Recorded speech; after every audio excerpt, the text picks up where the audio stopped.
The seemingly eternal D&D race row is finally coming to a conclusion, at long last, or at the very least, for the time being. Dungeons & Dragons is shedding race in gaming, and here's why it matters. I swear this topic must have been going on for what, 2, 3, 4, 5 years now? I know, we talked about this back during Gamergate, didn't we? Or was that the whole, like, we can't have inherently evil races anymore, because, for some reason, apparently that was analogous to black people? Which I never quite understood, but the progressive mind has ever been a bit of a mystery to me. Along with, the entire idea of the current year issue is a fascinating one, isn't it? As at this point, we have reduced our mountains into molehills, hell, cavities. The problems of yesteryears have been annihilated so thoroughly that the problems are subterranean mole creatures, and yet we still go to war against them with all the zeal and vigor, as if they were still the towering behemoth issues of yesteryears. Like, this one, which relates sort of to racism, right? Now, in defense of racism, calm down, YouTube, I have a point to make, I swear to God. In defense of racism, racism was simply just a common state of humanity, pretty much, because there are very good reasons to be afraid of people that don't look like you. The English, for example, learned this during our brief visit to Lindisfarne Monastery. At which point we realized that England was a wonderful vacation destination with lots of shiny things guarded by very effete men and, not a whole lot of coastal defenses. Furthermore, as the Americans discovered, much to their detriment, when a bunch of people arrived in enormous wooden ships and said, "Hey, we come from a nation with a wide variety of domesticated animals, which have left us with strong immune systems and the capabilities to resist certain bugs and bacteria that is about to wipe out 80% of you goddamn heathen savages." At its most base element, racism was, in essence, a survival mechanism that we had for as long as we were capable of walking on 2 feet. Hell, I'm pretty sure our 4-legged ancestors at one point also took a glance over at their neighbors and went, "I don't like the look of those amphibians over there." But as our groups grew larger and turned into, a group became, a tribe, then became a country, a nation, a religion, etc., and as our ability to communicate with one another grew louder, grew wider, eventually our communities grew larger, until today, where, due to the wonders of the internet, we can pretty much see everyone out there, and our differences are now clearly far more pronounced than simple skin color. Today, it makes no sense to look at a black person and go, "Well, you're different than me, so you must be dangerous." But it does make sense to look at a person who's communist and think, "You are different than me, and you are goddamn dangerous." Our reasons have changed, and once we realized this was no longer the problem, that in fact judging people based entirely on their skin color was kind of dumb and often led to mistaken assumptions, we began to fix that. And indeed, again, due to the beautiful nature of our ever-increasing communications networks, we essentially eradicated racism within, less than a century. We had the problem in essence beat, until aforementioned communists looked at it and went, "Oh, hold on.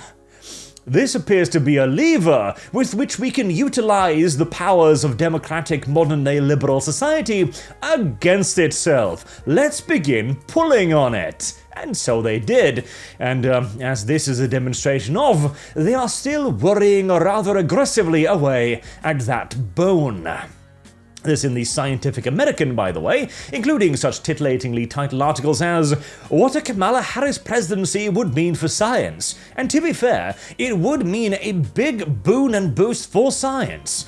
World wars tend to do that. I mean, just look at the benefits in aviation and engine technology we had after the Second Great World Kerfuffle, not to mention all of the countless scientific advancements.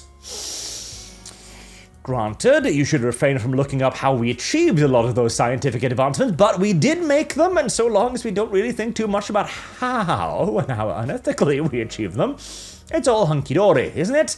After all, the US got to the moon, right? Based on other experiments. But hey, details. Pointless waffle, and then Wizards of the Coast should be congratulated for the move, both the company's stated reasons and scientifically, as a correction from the long-running error of describing species as races. Kids playing a fun game will no longer pick up a botched, eugenical notion of race alongside their 20-sided dice. See, this is the interesting thing, because this entire race row in D&D is essentially a matter of pedantry. It is worrying away at a detail so as to ensure that certain people will gain more power and privilege within Dungeons & Dragons, because this isn't really a concern. Whether you say race or species, everyone understands what you're meaning when you say, but the progressives have of course added additional negative connotations to the word race.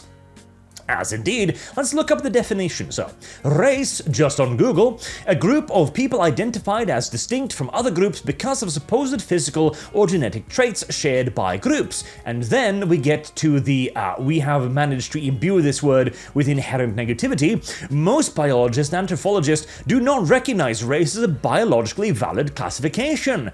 Well, I didn't ask about that, did I, Google? I just asked you to define race for me, just as you have no problems with defining species. A group of closely related organisms that are very similar to each other and are usually capable of interbreeding and producing fertile offspring. There's no mention here that certain religious scholars, or even indeed scientists, are like, well, this is actually a bit of a disputed thing because we have imbued this word with inherent negative consequences that aren't in this word. Again, primarily for political reasons. And the issue is too, this is incorrect, isn't it? Because, isn't there?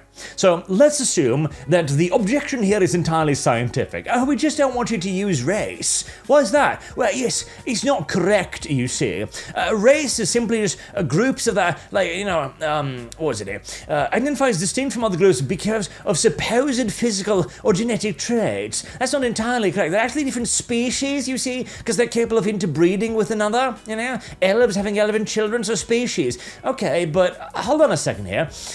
I'm pretty sure we made an entire chart referencing this, indicating that a bugbear can just happily fuck a half-orc and create a baby, which would be an interesting match, showing us that a human can bang a giant and also create a giant child, or a fiend, or an elf as well.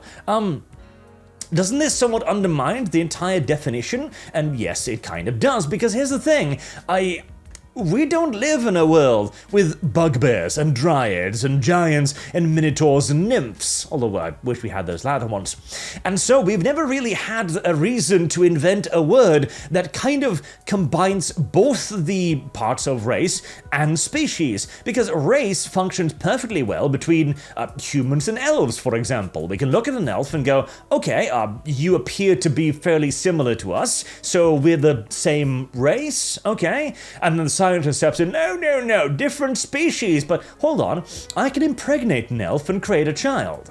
So how does this work? Now, again, in reality, if we did live in Faerun, we would have come up with a third term to actually, you know, encapsulate this, which I'm going to determine now unilaterally will be Raspic. Yes, Raspic. Combination of race and species, to a certain extent anyways. Some players welcomed the change. Yes, I know what kind of players. And the rationale behind the shift to species. However, others felt insulted, arguing Wizards of the Coast was giving into a woke mentality. Correct, because they're the only ones who give a shit. Fearful of invoking the word race. Still others, again, fearful. Still others appreciate the move, but felt it didn't go far enough. They recommended the removal of other materials that could be deemed offensive. Precisely.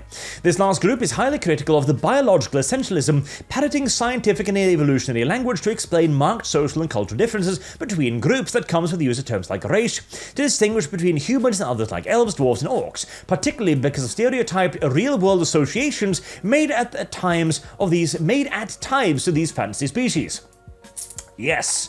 And who are making these? Again, this is an entirely political agenda here, where a group has realized that, oh hey, this thing has a tremendous amount of cultural power. And thus, if we can determine in what way language is used within this cultural thing, we can affect the language as a whole. If we are the ones that determines the race, the word race in the context of D&D, we can imbue that with negative connotations. We can go, you can't use that word. Why? Well, you see, D&D already moved away from it due to its eugenicist connotations. Like, what?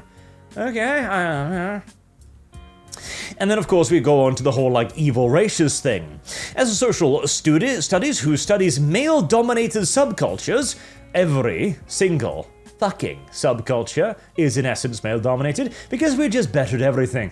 Yeah, it's not entirely true, but I'll stand by this regardless. I have done research that put me in spaces where I'll delve into reactions to the issue of race in gaming. A key question is this: given how charged the term race has been made, why would games use it to discuss differences that have nothing to do with the way we traditionally use the word?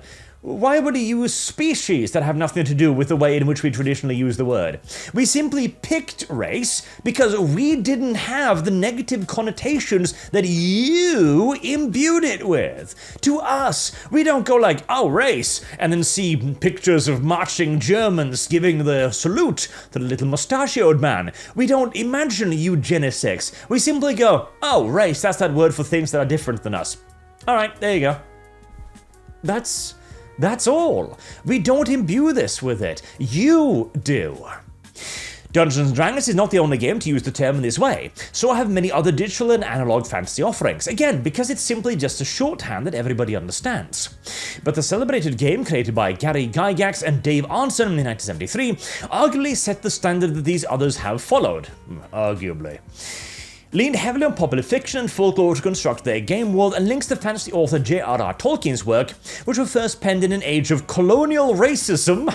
Again, this is you are imbuing these things with other things. When we use the word race in D&D, it's not because we are harkening back to the era of colonial racism. It's simply a descriptive term to us.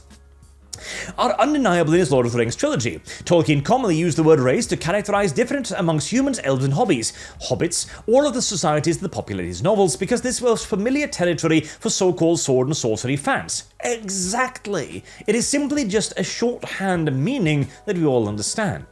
The creators of Dungeons & Dragons simply co-opted it, as it would create a recognizable point of reference for potential gamers. I mean, you've kind of explained your own question here. So, biological essentialism ran deep in the game. Again, this is you, not us. In its earlier version, the authors distinguished between humans and other groups collectively called demi-humans, because it was written by humans. Notably, players who chose to be dwarves, elves, halflings, or other demi-humans had limits that humans did not have. Actually, they were lesser beings. They weren't, though. That's the thing. Again, this is you enforcing your real-life interpretations on a fantasy universe. This is a core problem within progressivism, as they cannot, it's not that they can't separate fiction from reality, it is that they will use fiction as a means to purport their own points, and to push them onto other people by, using, again, the levers of a liberal society against you. Why should we give you more power in Dungeons & Dragons? You came here yesterday. It's because you're racist. Oh, okay. How? Gobbledygook. And see, this was a very effective accusation, as we all saw, that is beginning to lose a fair bit of steam in the current year. Could only progress so far and built-in limitations. For example, sturdy but somewhat slower and dour dwarves had a constitution advantages, but limits on their dexterity and charisma. Further, all demi-humans had some form of seeing in the dark, which marked them as something in between humans and animals. See, here's the thing. They weren't lesser beings. In fact, in many ways, they were superior to humans. Humans was the bog standard, the in the middle, the classical can-do-it-all, the jack-of-all-trades. Whereas dwarves, stronger, stouter, better at building stuff. Elves, far more graceful, and indeed even more intelligent, perhaps, and far more long-lived. These are not lesser beings, they are different beings. You goddamn eugenicist, you. The most often cited elements of biological determinism in the early game, however, was a table created in the first edition of the Advanced Dungeons & Dragons game that dictated which demi-human culture would get along easily or have natural dislikes. Elves and dwarves have antipathy. By fiat, neither liked half-orcs, and gnomes for some reason only tolerated half-elves. This is because of the history of the world. This is already established in the backstory, and this is merely just a way for you to quickly reference it in case you don't want to read through it. Why do elves hate dwarves? Well, you can sum it up quite easily, as elves likes trees. Dwarves like to burn trees. Voila! There you have a racial problem. The elves are naturally inclined to like wood, the elves are naturally inclined to burn wood. Thus, conflict ensues. It really is that simple. And this is also one of those ridiculous modern-day ideas that is quickly collapsing all over the world, that somehow different cultures can simply coexist peacefully and perfectly side by side, regardless of their massive differences. We have seen this throughout Europe now, after mass immigration, where we are bringing in people who have fundamentally different views of society and how it should be run than us. And for the longest time, we have tried to play nice simply just by bending over and taking it. You want to build your religious temples in our lands? Okay, I guess go ahead. You want to enforce your religious standards, like the hijab? Okay. I mean, that goes against everything our society values, but sure, go on. And we only object to the most heinous parts of it, like, you know, full-on genital mutilation. And even then, there are ample evidence of police forces simply ignoring that in Western countries as well. Or the rise in rape culture. Oh, yeah. This was often discussed in the same breath of evil races, as different species were assigned an overall cultural moral stance, with some, such as orcs, deemed inherently evil, particularly since the influx of new fans with the 4th edition of Dungeons & Dragons. These ideas were roundly criticized by scholars and others as reinforcing a sense of nature, not nurture. Well, the thing is, there was nature in these creatures. Orcs are an anti-civilizational force. That is their role within the storytelling universe. They are shaped by gods, by forces greater than nurture. Again, this is our current world enforcing its perception on the fantasy world. In our world, you can argue about this all day long. Like, okay, it's nurture that shapes people, and I personally lean mostly towards that, although nature definitely has an element, see psychopaths, for example. But in a fantasy world, where a species can literally be created by a god via design, obviously nature is probably the deciding factor, isn't it? In terms of racism, discrimination, and morality, echoing human genetics origins in white supremacy.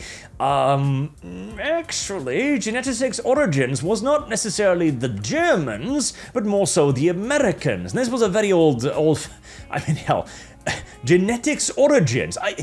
Well, human genetics is perhaps a little bit more limiting, but we've known about genetics for a very, very long time before we started applying that to humans. Marking some groups as inherently bad. Well, again, we could delve into that, but I've defended racism enough, haven't I? Scholars such as Benjamin Carpenter of the University of East Anglia have noted that the races labeled as evil had analogues that were sometimes associated with real-world racial and ethnic minority groups, essentially smuggling all prejudice and stereotypes through a game. Yes, you, obsessed with these things, see connections that the rest of us do not. Throughout the years, different editions of Dungeons & Dragons have reconsidered some of these components of essentialism, and made itself a lesser universe by doing so. Level limitations for different racial groups were removed, along with gaming stat limitations on non-human species, providing different systems to explain their advantages and disadvantages. And hey, not all of these were even bad. Wizards of the Coast has reworked the game system of morality, called alignment, in recent editions, and eliminated the concept of evil races. Thus, again, see, because this is the big issue that all of this sums down to. This is all the problem. However, as someone who studies social structures, I can say that in the gaming world, all this is the first step in a marathon. This is the big thing. This is the social structure in our world that is being enforced upon Dungeons & Dragons. There are a group of people who have a vested interest, in this case, economical interests. This is a person who has literally educated themselves to specialize in grievance mongering in social structures. He has a vested interest in going, well, this is a social problem, and I can fix it for $100 an hour, of course. And has then gone through a lengthy education to find these nitpicky things that the rest of us have no interest or, well, reason to delve into whatsoever. This is the current worldicization of fantasy. And when you remove the idea of nature triumphing over nurture by literally gods creating races, you have defantasized fantasy for the express benefit of people whose, well, advantages here are, again, clearly economic and or political. This is the death of fantasy. It is the elimination of anything outside our own world by continuously shaving it down, making it more like our current day, solely for the benefit of a tiny, tiny 0-point-something minority with an interest in doing so. The entire race discussion of D&D can be boiled down to that one single sole fact. It is not that D&D is in and of itself offensive. It is that there exist people out there whose professional careers depend on them discovering offense. This is why it will never end. This is why we have leveled our mountains into molehills and still we wage war upon its denizens. This is why whenever we will do this, when we remove race and introduce species, the reaction to an incredibly progressive company like Wizards of the Coast doing everything asked of them is, this is but the first step in a marathon. The first step in this marathon wasn't taken 10 years ago, or 20 years ago, or 30 years ago. This was never even begun. No matter what step you're taking, no matter what problem you are addressing, it will always be the first step.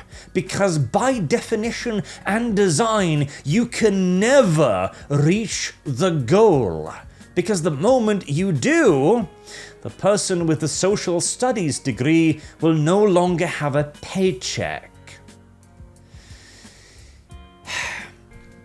At this point, Wizards of the Coast is long since lost. I think the majority of us have already understood this for quite some time.